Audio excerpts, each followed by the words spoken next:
日本人選手の活躍もあり、ドジャースの優勝で幕を閉じたワールドシリーズですが、ドジャースには韓国人のキム・ヘソン選手も所属していたこともあり、韓国国内でも盛り上がりを見せていました。その中でドジャースがワールドシリーズを勝てた要因として、山本由伸選手について韓国の解説者が語っていたので、そちらを日本語字幕でお送りします。 우리가 계속 이제 다른 선수들 얘기만 하고 있는데, 이 시리즈는 엄연히 야마모토의 시리즈였습니다. 네. 야마모토를 언급하지 않고는 이번 월드 시리즈를 설명할 수 없다, 저는 이렇게 생각을 하는데, 일단 소위 야마모토 라이즈 시즌 1이 2차전이었죠. 네. 2차전에 완투승을 거뒀는데, 7차전에 그 엄청난 투혼도 투혼이지만 이 2차전 야마모토 투구를 면밀하게 다시 보면서 이 선수가 정말 대단한 투수구나라는 걸 느낀 지점이 뭐냐면, 보통의 어떤 강력한 에이스급 투수들은 본인이 가장 내세울 수 있는 원투 펀치가 있잖아요.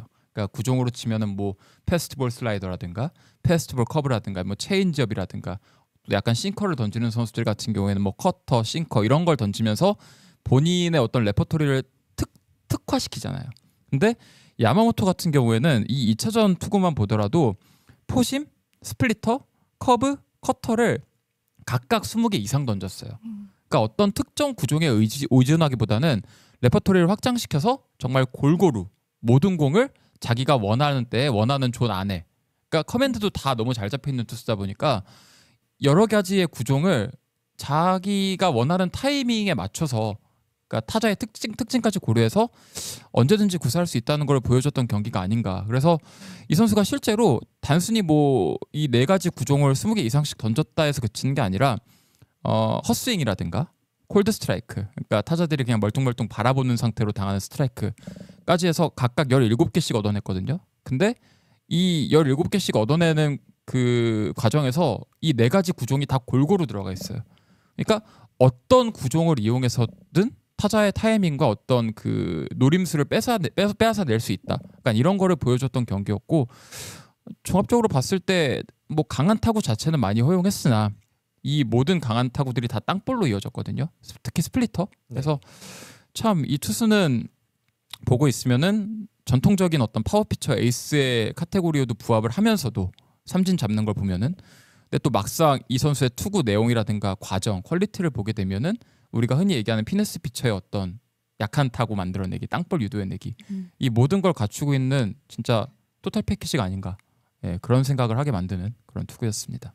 네, 그래서 결국 MVP도 야마모토가 수상을 하게 됐는데, 정말 각종 기록을 다 쓰면서 이번 시리즈를 또 기여를 많이 했어요. 그래서 기록을 좀 찾아봤더니 역대 월드 시리즈에서 한 투수가 단일 시리즈에서 3승을 기록한 게 2001년 랜디 존슨 이후로 24년 만이라고 하는데, 또 되게 재밌었던 게 랜디 존슨 선수랑 거의 평행 이론처럼 좀 비슷하게 보이는 기록들이 있더라고요. 뭐 예를 들면 랜디 존슨 선수가 2001년에 월드 시리즈에서 3승하면서 17.1이닝 19K 평균 자책점 1.04점이었는데, 이번에 야마모토도 3승 그리고 17.2이닝 동안 15K 잡고 1.02의 평균 자책점, 이렇게 기록을 했더라고요. 정말 대단한 기록인데, 그 승리를 챙겼던 그 차전까지 다 똑같아요. 그러니까 2차전, 6차전, 7차전에서 승리를 거뒀는데, 내용도 랜디 존슨이 2차전에서 완봉승, 6차전에서 2실점승, 7차전에서 9원승 이렇게 했다면,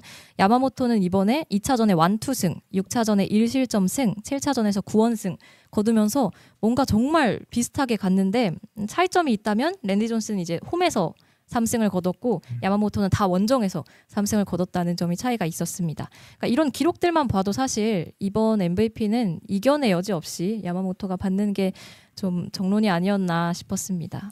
라이브볼 에라 이후로 가장 위대했던 단일 시리즈 퍼포먼스였다고 저는 생각을 해요. 네. 2014년에 메디슨 범가너 정도를 제외하면, 제가 실제로 뭐 여러 가지 그 베이스볼 레퍼런스 들어가서 지표라든가 어떤 스탯들을 봤는데, 챔피언십 WPA라는 지표가 있습니다. 월드 시리즈에서 그 이 선수가 승리 확률 얼마나 더했는지 그거를 이제 보여주는 지표인데, 여기 탑 5를 보게 되면은 1962년에 랄프 테리, 그다음에 2014년에 메디슨 범가너가 말도 안 되는 캐리를 보여줬기 때문에 이건 좀 약간 신기해 있고요. 그 다음에 1991년에 잭 모리스, 그리고 2025년에 그 요시노부 야마모토가 4등으로 84.6이라는 지표를 기록하고 있는데, 실제로 뭐 포스트 시즌 내내 솔리드했고 어떤 특정 경기에서는 혼자서 상대 무시무시한 타선을 틀어막는 모습을 보여줬고 뭐 내용적으로나 뭐 볼륨으로 보나 완벽했던 그런 포스트 시즌이 아니었나 그런 생각을 해봅니다. 네. 아까 규진님이 말씀해주신 것처럼 사실 야마모토는 어떤 투수가 보여줄 수 있는 그 월드 시리즈에서 보여줄 수 있는 모든 낭만을 다 보여줬다라고 생각을 하거든요. 3차전 18회 이후에 전날이었나요? 전전날이었나요? 전전날이었죠. 네, 전전날에 완투승을 한 투수가 이제 몸을 풀고 투구를 하려고 준비하는 것 자체가 얼마나 낭만이고 6차전 전날 선발이었던 투수가 다시 나와서 경기를 마무리 짓는다는 게 또 얼마나 낭만입니까? 그냥 정말 고시엔처럼 어떤 낭만의 상징인 고시엔처럼 월드 시리즈에서 그런 경기력을 보인다는 것 자체가 되게 그냥 멋있었습니다.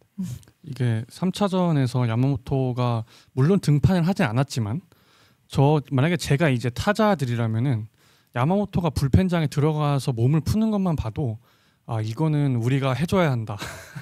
쟤를 또 올릴 수는 없다. 이런 생각이 들 것 같거든요. 제가 타자들이라면 네. 그래서 이제 프리먼이 해결해 줬지만 결국은 그러니까 그렇게 이제 3차전에 야마모토가 자진해서 그렇게 불펜장으로 자기 던질 수 있다고 해서 간 거 자체가 뭐 사실 실제 등판을 했으면은 그때 3차전에 등판했다면 사실 6, 7차전 같은 퍼포먼스가 안 나왔을 수 있다고 저는 생각을 하는데 네.